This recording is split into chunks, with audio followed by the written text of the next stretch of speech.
को रावण अच्छा लग जा रहा है, किसी को राम बुरे लग जा रहे हैं। आजकल तो सबको रावण ही पसंद आ रहा है। हाँ, पता नहीं है ना रावण के बारे में। बस उनको ये पता है अपनी बहन के लिए लड़ने गया था तो पक्का भाई था, मर्द अच्छा, था।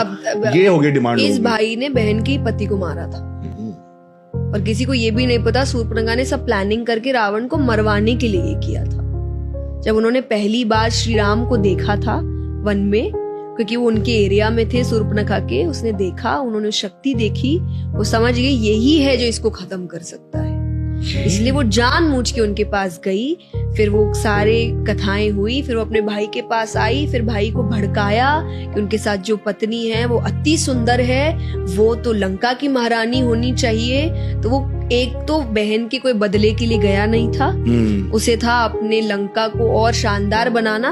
वो शानदार सुंदर रानियों से बन सकता है, तो वो इन चीजों के लिए गया। दूसरा, ये भी अगर किसी को नहीं पता है, he was a rapist, please go and read about it. उन्होंने एक अप्सरा का बलात्कार किया था जिनसे उनको श्राप मिला था, जिससे लोग कहते हैं ना कि मुझे रावण जैसा व्यक्ति चाहिए जिसने सीता माँ को हाथ नहीं लगाया। हाँ, आजकल तो यही बोलते हैं ना, क्योंकि वो लगा नहीं सकता था। हाँ। उसको श्राप मिला था कि अगर बिना इच्छा से किसी भी स्त्री को छुआ तो उसके 100 टुकड़े हो जाएंगे। इसीलिए he tried his level best. उन्होंने राम जी का रूप भी लिया सीता माता के सामने कि वो उस बहकावे में आके अपने आप को समर्पित कर दे।